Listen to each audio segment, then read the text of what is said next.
समाव सारफिनो गोनां जागोन नामा बर' रायजो राजाफ्रा?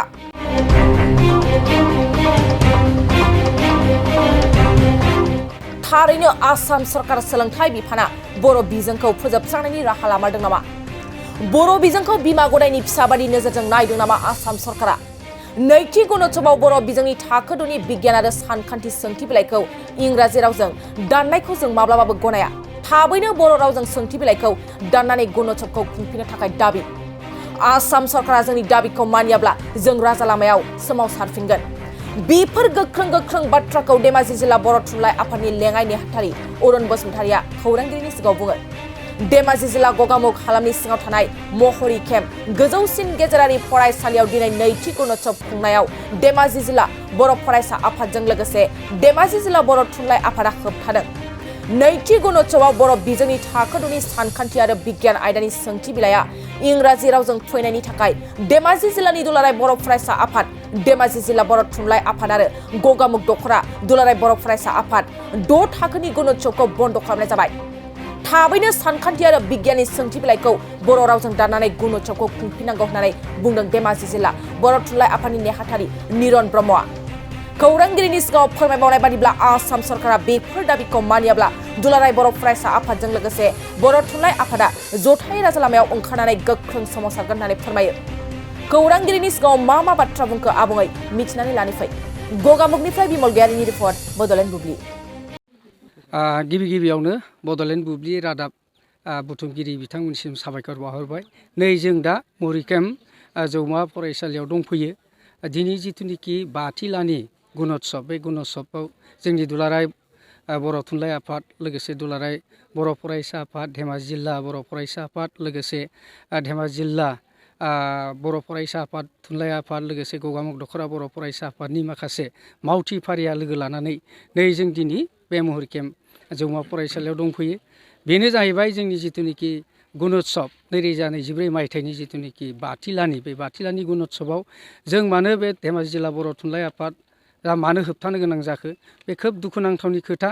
मानो होनोबा जों जिथुनिखि आसाम सरकार आरो लोगोसे बर' फरायसा आफाद, बर' थुनलाइ आफाद, जों माहारियारि आफाद खौसे ज' जानानै जोङो 29 आगस्ट खालि जों मोनसे सावरायलायदोंमोन। बे सावरायलायनायनि थांखियानो बेनोमोन जे जोंनि जिथुनिखि बर' बिजों फरायसालियाव 6थि थाखोआव गणित आरो बिगियान बे मोननै आयदाखौ लानानै सावरायलायनाय जादोंमोन। बे थांखिया बेनोमोन दि बे बिजोंखौ इंराजि बिजों महरै साफायनाय जादोंमोन। दा बेखौ लानानैनो जोङो जोंनि बर' बिजों फरायसालिफ्राव जोङो इंराजि बिजोंखौ जोङो गनाया। दा बिनि बदलै जोङो बायलिंगुवेल हिसाबै जोङो बेखौ डिमान्ड होदोंमोन। बेनो जाहैबाय जे 6 थाखोआव जुदि साफायथारोबाबो सोंथिफोरखौ, बे सोंथिफ्रा मोनसे इंराजि जानांगोन, मोनसे गावनि बर' बिजों रावै जानांगोन। नाथाय बेखौबो जोंनि आसाम सरकार सोलोंथाइ मन्त्रि बिथांमोना जोंनि जिथुनिखि डिमान्ड, जायखौ जों सावरायलायनाय, बे सावरायलायनायखौ बिथांमोना खुनु खेरेब खालायाखै। जायनि थाखाय नैबे जिथुनिखि गणोत्सव, बे गणोत्सवआव जों दिनै नुनो मोनबायदि कि बेहाय 6थि थाखोनि जिथुनिखि गणोत्सव, बे गणोत्सवआव मा नुबाय जोङो गणित आरो बिगियानखौ बे एखे रोखोमैनो इंराजि बिजोंजोंसो साफायनायखौ जों नुनो मोन्दों। दा बिनि थाखायनो जों दुखु मोन्दों। आरो लोगोसे बर' थुनलाइ आफाद, बर' फरायसा आफादा जोङो खौसेयै जोङो नैबे गणोत्सवनि जिथुनिखि 6 थाखोनि जिथुनिखि गणित आरो बिगियान, बे मोननैखौ दिनैनि सानाव जिथुनिखि जानो गोनां जोङो आनजादखौ जोङो गासैबो फरायसा आफादनिफ्राय फैनानै, बर' माहारियारि आफाद फैनानै जों नैबे महरी केम्प जौमा फरायसालियाव जोङो होबथाफैनाय जादों। दा जोंजों नैबे दिनैनि जिथुनिखि हाबाफारि, बै हाबाफारियाव जोंनि महरी केम्प आफादफ्राबो जोंखौ हेफाजाब होदों। नाथाय जोङो जेब्लासिमनिखि जोंनि डिमान्ड, जोंनि बिनाय बायदि जाया, जोङो बेखौ खुनु मानिनो हानाय नङा। आरो दा बेखौनो जोङो आसाम सरकारजों लोगोसे सोलोंथाइ बिफाननिसिम जों गोदानै जिथुनिखि जोङो दा सावरायलायनानै जोङो मा खालायदों, जोंनि आनजादफ्रा गोदानै 6 थाखोनि जिथुनिखि आनजाद, बे बर' बिजोंजों साफायनानै आरो जोंखौ बे फरायसुलिफोरनि जिथुनिखि गुन गोनां सोलोंथाइ लानायाव जोङो सरकारजों खावलायहरगोन। आरो जोङो नै दिनैनि जिथुनिखि डिमान्ड बे डिमान्डखौ जुदि गनायाब्ला जोङो राजा लामायाव ओंखारनानै जोङो होसिख्रावगोन आरो बाध्य जों माने सोमावसारनायनि हाबाफारिखौ लागोन होननानै जों दिनै नैबे रादाबगिरि बुंथिगिरि बिथांमोननि गेजेरजों हेफाजाबै जों माने आसाम सरकारखौ माने खिन्थाहरनाय जाबाय आरो लोगोसे जों माने खावलायहरनायबो जाबाय। बेखिनिया रादाब बुथुमगिरि नोंथांमोननिसिम फुंबिलिनि गोजोन हामलायनाय जासिबाय।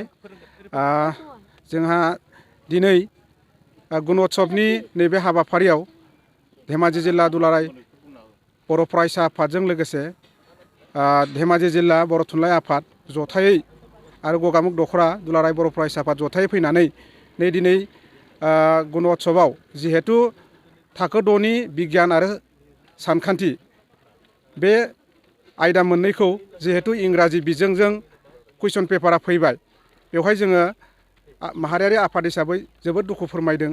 जोंहा बर' बिजोंनि फरायसा फरायसुलिफ्रा जों मिथियो जे इंराजि बिजोङाव कुइसन फैयोब्ला बिथांमोना मोजाङै लिरनो हानाय नङा आरो लिरनाय आरो लिरि एखेयानो जागोन।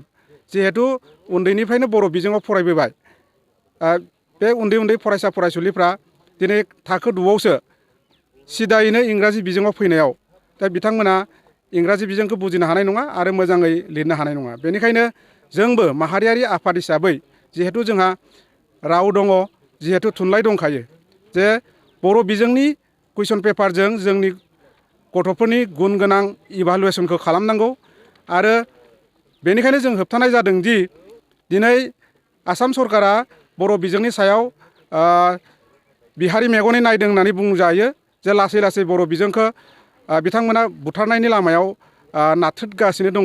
दा बेखौ लानानै जोङो थुनलाइ आफाद, फरायसा आफाद खोब मैखोमै बेखौ हेंथा होदों आरो दिनैनि बे आनजादाव जिरायनाय फरायसा फरायसुलिफोरखौ जों जोबोद गोसो गैयामोनब्लाबो आसाम सरकारनि बेबायदि गाज्रि नोजोरै नायनायाव दिनै होबथानो गोनां जाबाय आरो जों खावलायो जे आसाम सरकारा बा सोलोंथाइ बिफाना थाबैनो जोंनि बर' बिजोंनि फरायसा फरायसुलि बिथांमोनखौ बर' बिजोंनि सोंथि बिलाइ दाननानै इभालुवेसनखौ खालामफिननांगौ आरो फैबाय थानाय समाव जोंनि बेबायदि होबथानायखौ गनायाब्ला जों बर' थुनलाइ आफाद आरो बर' फरायसा आफाद जथायै मैखोमै राजा लामायाव जों ओंखारनो गोनां जागोन आरो बेखिनिखौनो जोङो आसाम सरकारनि सोलोंथाइ बिफान बा आसाम सरकारनि चिफ मिनिस्टार बिथांनिसिम जोङो खावलायहरबाय। जों बर'फ्रा जिहेतु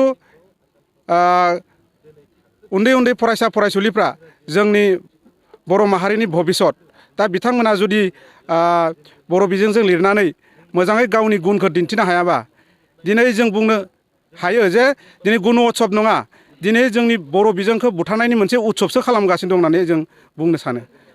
दा बेखायनो जोंनिफ्राय मोनसेल' खावलायनाय जे आसाम सरकारा जाहाथे जोंनि बर' बिजोंखौबो बिजों हिसाबै थांना थानो हो आरो जोंनि फरायसा फरायसुलिफ्राबो गावनि बिजोंजों फरायनानै जाहाथे गुन गोनां फरायसा आरो जोंनि हारिनि सासे रोंखा राखा फरायसा जोङो दानो हायो आरो जोंनि भबिसत दानो हायो आरो बर'आबो जोंनि दुलाराय आसाम आरो भारतआवनो बर' बिजोंखौ फोथांना लाखिनायाव जाहाथे आसाम सरकारा जोंखौ हेफाजाब होयो, जों खावलायहरबाय। गोजोन्थों। क'क्राझार सहरनि साखाथि थिथागुरियाव थानाय मानास पाब्लिक स्कुला 2024-25 सोलोंथाइ बोसोरनि गोदान मुं थिसननाया सोलिगासिनो। थिथागुरियाव थानाय इंराजि बिजोंनि मानास पाब्लिक स्कुलाव दासान्दि नार्सारिनिफ्राय 8 थाखोसिम गोदानै मुं थिसननाया सोलिगासिनो। बे फरायसालियाव गुन गोनां सोलोंथाइ होनायजों लोगोसे फरायसाफोरनि थाखाय दं मोजां खाबुफोर। थाखो फोरोंथायनि अनगायैबो yoga classes, basic computer education, English speaking skill, maths and science projecting, highly experience faculty आरो स्मार्ट क्लासेसनि खाबुफोर दं। बेजों लोगोसेनो बे फरायसालियाव हौवासा आरो हिन्जावसानि थाखाय आलादा हस्टेलबो दं। गोसो गोनां बिजाथिफ्रा थिथागुरिनि मानास पाब्लिक स्कुलाव मुं थिसनोब्ला नैबे जानबुं नम्बर 6000853288 6000489621 9101008849 कल खालामनानै सुलाद लानो हागोन।